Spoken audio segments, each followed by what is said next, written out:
श्री मोरारजी देसाई उन्होंने बताया था इतिहास। श्री मोरारजी देसाई का जन्म 29 फरवरी 1896 को भदेली गांव, जो अब गुजरात के बुलसर जिले में स्थित है, में हुआ था। उनके पिता एक स्कूल शिक्षक थे एवं बेहद अनुशासन प्रिय थे। बचपन से ही युवा मोरारजी ने अपने पिता से सभी परिस्थितियों में कड़ी मेहनत करने एवं सच्चाई के मार्ग पर चलने की सीख ली। उन्होंने सेंट बुसर हाई स्कूल से शिक्षा प्राप्त की एवं अपनी मैट्रिक की परीक्षा उत्तीर्ण की। तत्कालीन बंबई प्रांत के विल्सन सिविल सेवा से 1918 में स्नातक की डिग्री प्राप्त करने बाद उन्होंने 12 वर्षों तक डिप्टी कलेक्टर के रूप में कार्य किया। 1930 में जब भारत में महात्मा गांधी द्वारा शुरू किया गया आज़ादी के लिए संघर्ष अपने मध्य में था, श्री देसाई का ब्रिटिश न्याय व्यवस्था में विश्वास खो चुका था। इसलिए उन्होंने सरकारी नौकरी छोड़-कर आज़ादी की लड़ाई में भाग लेने का निश्चय किया। यह एक कठिन निर्णय था, लेकिन श्री देसाई ने महसूस किया कि यह देश की आज़ादी का सवाल था। परिवार से संबंधित समस्याएं बाद में आती हैं, देश पहले आता है। श्री देसाई को स्वतंत्रता संग्राम के दौरान 3 बार जेल जाना पड़ रहा। वे 1931 में अखिल भारतीय कांग्रेस समिति के सदस्य बने और 1937 तक गुजरात प्रदेश कांग्रेस कमेटी के सचिव रहे। जब पहली कांग्रेस सरकार ने 1937 में कार्यभार संभाला, श्री देसाई राजस्व, कृषि, वन एवं सहकारिता मंत्रालय के मंत्री बने। महात्मा गांधी द्वारा शुरू किए गए व्यक्तिगत सत्याग्रह में श्री देसाई को गिरफ्तार कर लिया गया था। अक्टूबर 1941 उन्हें छोड़ दिया गया एवं अगस्त 1942 में भारत छोड़ो आंदोलन के दौरान उन्हें फिर से गिरफ्तार कर लिया गया। इस बार उन्हें 1945 में छोड़ दिया गया। 1946 में राज्य विधानसभा के चुनावों के बाद वे मुंबई में गृह एवं राजस्व मंत्री बने। अपने कार्यकाल के दौरान श्री देसाई ने हलवाहा के लिए भूमि प्रस्ताव के लिए सुरक्षा काश्तकारी अधिकार प्रदान करके भू राजस्व में कई दूरगामी सुधार किए। पुलिस प्रशासन के क्षेत्र में उन्होंने लोगों और पुलिस के बीच की दूरी कम की एवं पुलिस प्रशासन को लोगों की जरूरतों के प्रति अधिक जवाबदेह बनाया, ताकि वे लोगों के जीवन एवं संपत्ति को सुरक्षा प्रदान कर सकें। वर्ष 1952 में वे बंबई के मुख्यमंत्री बने। वह यह मानते थे कि जब तक गांवों और कस्बों में रहने वाले गरीब लोग सामान्य जीवन जीने में सक्षम नहीं हैं, तब तक समाजवाद का कोई मतलब नहीं है। श्री देसाई ने किसानों एवं किराएदारों की कठिनाइयों को सुधारने की दिशा में प्रगतिशील कानून बनाकर अपनी इस सोच को कार्यान्वित करने का ठोस कदम उठाया।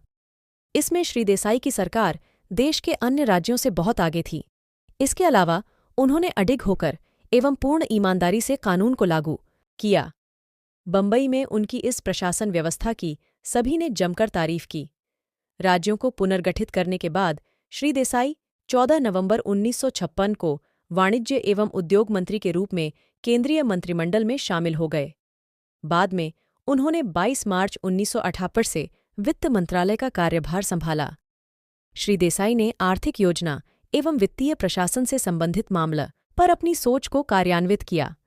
रक्षा एवं विकास संबंधी जरूरतों को पूरा करने के लिए उन्होंने राजस्व को अधिक बढ़ाया, अपव्यय को कम किया एवं प्रशासन पर होने वाले सरकारी खर्च में मितव्ययता को बढ़ावा दिया। उन्होंने वित्तीय अनुशासन को लागू कर वित्तीय घाटे को अत्यंत निम्न स्तर पर रखा। उन्होंने समाज के उच्च वर्गों द्वारा किए जाने वाले फिजू अपने लंबे एवं अपार अनुभव का उपयोग करते हुए उन्होंने इस जिम्मेदारी को बखूबी निभाया। 1967 में श्री देसाई श्रीमती इंदिरा गांधी के मंत्रिमंडल में उप प्रधानमंत्री एवं वित्त मंत्रालय के प्रभारी मंत्री के रूप में शामिल हुए। जुलाई 1959 में श्रीमती गांधी ने उनसे वित्त मंत्रालय का प्रभार वापस ले लिया। श्री देसाई ने इस बात को माना कि अपने लंबे एवं अपार अनुभव का उपयोग करते हुए उन्होंने इस जिम्मेदारी को बखूबी निभाया।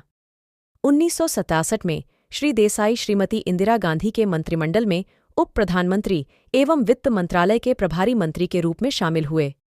जुलाई 1959 में श्रीमती गांधी ने उनसे वित्त मंत्रालय का प्रभार वापस ले लिया।